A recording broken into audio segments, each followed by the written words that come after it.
سلام. ما دکتر نوید خپلواک هستم و امروز در مورد موضوع خیلی مهم و شایع در جامعه ما صحبت میکنیم و همچنان یک سلسله باورهای غلط در این مورد موجود است که اونا را یک مورد بحث قرار میدیم. اکثرا با مریضای سر میخوریم که شکایت اصلیشان بادهای شکم است. همچنان در پهلوی باد شکم صداهای شکم یا غر و غر شکم موجود می باشه که اینا را به نام بلارتینگ سندروم یا بلارتینگ هم یاد میکنه. در پهلوی این همه یا قبض هستن یا اسهالات مزمن و دائمی داره و در پهلوی اسهالات و قبضیت احساس عدم تخلیه بعد از رفتن به تشناب. یعنی اکثر از این مریضا بعد از خوردن نان عاجل خواهش رفتن به تشناب دارن. اونجام که میرن بیشتر بادهای شکم است که اخراج میشه و مقدار خیلی کم مواد غایطه تخلیه میگردد که بالاخره مریض احساس عدم تخلیه داره، incomplete evacuation. باورهای غلطی که در این مورد بیشتر از آدرس مریض ها موجود است. همه از این علائم خودشان به یک نوع ارتباط میته به میکروب میده یا اچ پایلوری که قطعا این نوع نیست. ببینین، اچ پایلوری مثبت به این معنا نیست که ما حتما گسترایتس یا عفونت معده داریم یا التهاب معده داریم. زمانی که اچ پایلوری مثبت بود در یک ورق، خب نتیجه معاینات ما مثبت است. اگر علائم التهاب معده موجود نبود، از جمله اچ پایلوری هایی است که قطعا قابل معالجه نیست.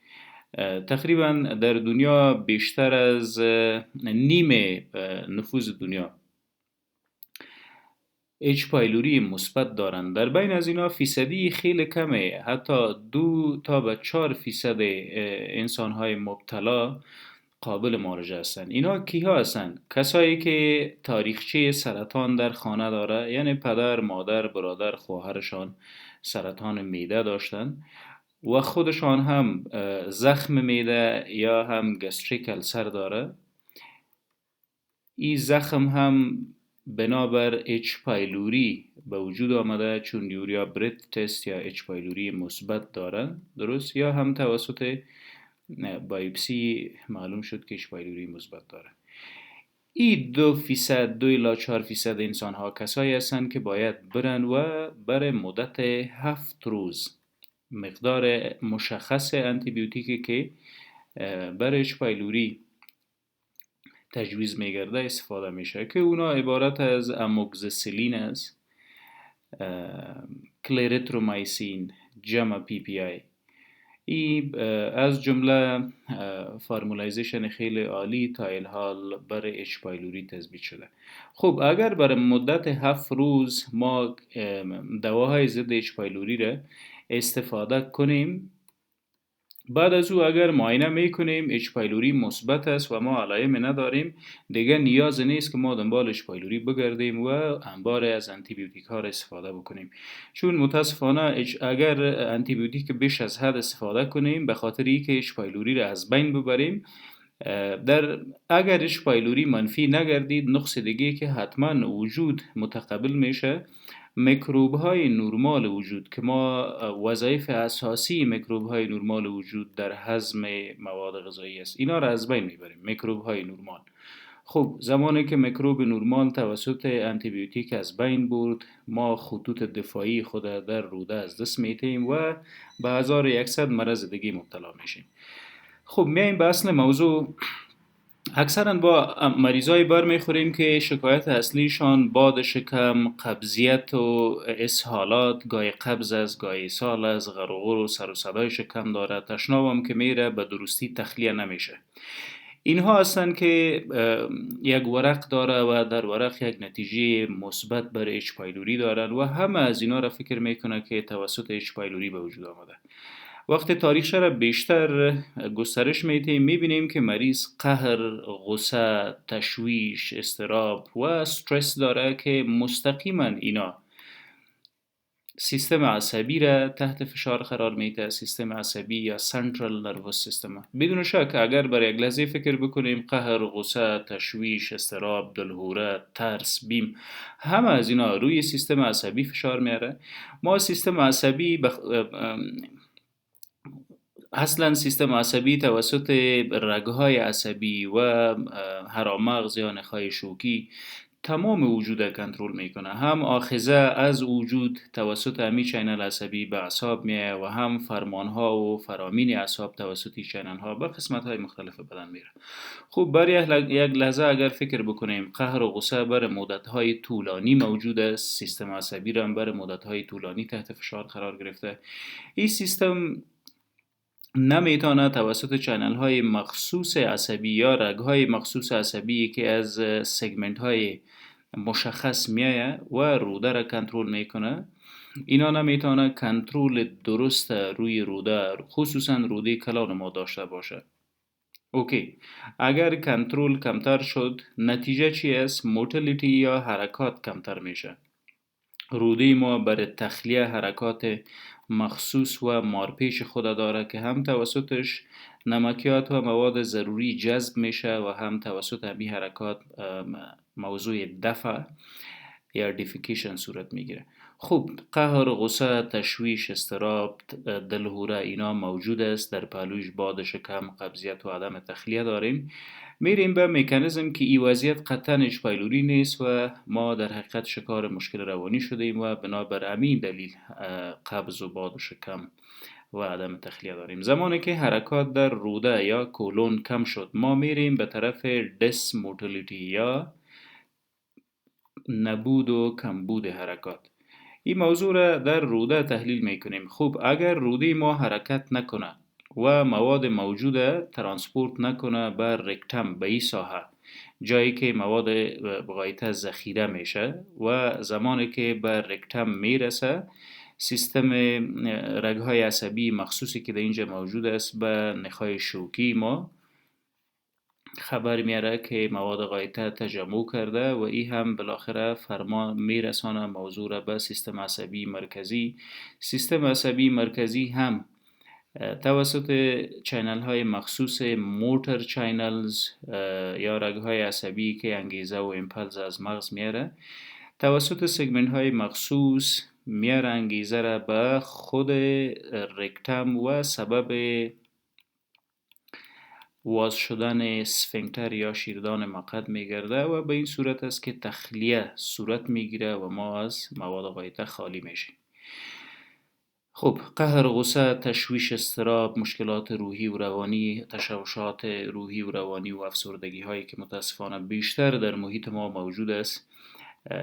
سیستم عصبی مرکزی و بعد سیستم های اتونومیک نروس سیستم، خصوصا سیمپاتیک و پاراسیمپاتیک سیستم، سیمپاتیک و پاراسیمپاتیک نروس سیستم یا چینل های عصبی سیمپاتیک و پاراسیمپاتیک که هر دوی از اینا به نام سیستم عصبی خودکار یا اتومات یاد میشه، تحت اثر محیط که قهر و غصه و تشویش اضطراب از قرار میگیره.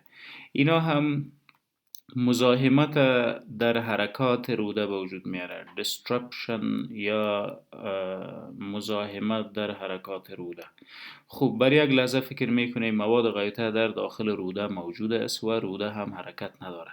پس حرکت برای تخلیه اگر صورت نگیره مواد غایطه حرکت نمیکنه و این است که یک وضعیت قبضگونه را به وجود میاره، constipation. دقیق همان نوع قبضیت است که به تشناب مراجعه میکنیم و تخلیه نمیشیم. مقدار وقت زیاد در تشناب تیر میکنیم، زور میزنیم و سر از او هم مقدار خیلی کم مواد غایطه میه اما به درستی تخلیه صورت نمیگیره. این را به نام IBS-C یا Irritable Bowel Syndrome Constipation یاد میکنه. اما مشکل افسردگی و قهر و غصه که بالاخره سبب شد قبضیت به وجود بیاره. این وضعیت باد و غرغور یا بلوتینگ هم داره که بیشتر مریضا قبضیت و نفخ و باد و غرغور شکم خود نسبت میتن به معده و تکلیف معده خود نسبت میتن به اچ پایلوری، چون اچ پایلوری در ورقشان مثبت است. مثبت بودن اچ پایلوری مثل که قبلا برتان عرض کردم به معنای تکلیف بودن نیست. هر زمانی که اچ پایلوری مثبت بود و در پهلویش گسترایتس یا التهاب معده موجود بود، علائمش هم دلبدی و استفراغ و سوء هاضمه، آرقهای تند و ترش و تلخ و برگشت تیزاب به میری است. اینا باید برن و کورس مخصوص اچ پایلوری را بر مدت 7 روز تطبیق کنه. بیشتر از او هم نه که بالاخره آنتی بیوتیک موجود سبب بروز تکلیف های گوناگون روده میگرده. به همون قسم اگر روده مزاحمت در حرکات روده، چی معنا؟ روده اگر حرکات خود کم کرد قبضیت به وجود میاد. اگر دفعتا سیستم عصبی ببخشین روده را حرکت داد، محتویات موجوده که در روده است، فیسز یا مواد غایطه، اینا تخلیه خیلی سریع میشن، یعنی به زودی تخلیه میشه و این وضعیت یک حالت اسهال به وجود میاره. یعنی بیشتر مریضا وقت صبح از خواب میخیزن، تشناب میره، اسهال هستن. اما قسم اسهالاتشان با خوردن ترکاری خام و میوه تازه بیشتر میشه. جمع اسهالات و بادهای شکم، غر و غور شکم و بعض اوقات زمانی که مریض خوش است، سیستم عصبیش تحت فشار قرار نداره، هورمون خوشی یا سراتونین هم تولید میشه. در او وقت هیچ کدام مشکل را احساس نمیکنه. زمانی که مریض خوش است مطلق جور و صحتمند است، هیچ مشکل را احساس نمیکنه. اگر اتو وضعیت داریم که باد شکم، غرغور شکم، قبض و اسهالات داریم، گاهی قبض هستیم، گاهی اسهال هستیم، به درستی تخلیه نمیشیم و تمام از این علائم ما زمانی که خوش هستیم از بین میره، پس هیچ دنبال اچ پایلوری مثبت تان در ورق نمیگردین. مشکل IBS است و میتونین توسط استایلوپرام و مباورین و امثال از دواهایی که برای IBS تجویز میگرده معالجه بکنین. خب مزاحمت در حرکات گفتیم اگر کم شد قبض به وجود میره، اگر حرکات بیشتر شد در روده کلان اسهالات به وجود میره، تو هم با قبضیت و با عدم تخلیه و بادهای شکم. اینا هیچ ربط به اچ پایلوری نداره و از جمله موضوعات مرتبط به IBS Irritable Bowel Syndrome یا کمبود حرکات و نبود حرکات و عدم کنترل حرکات روده است. در خانم ها کسایی که قهر و غصه و تشویش اضطراب داره، بادهای شکم و قبض و اسهال داره و امی وضعیتشان با مریضی ماوار بیشتر میشه. یعنی بادهای شکم، قهر و غصه، همه از اینا در مریضی ماوار بیشتر می باشه.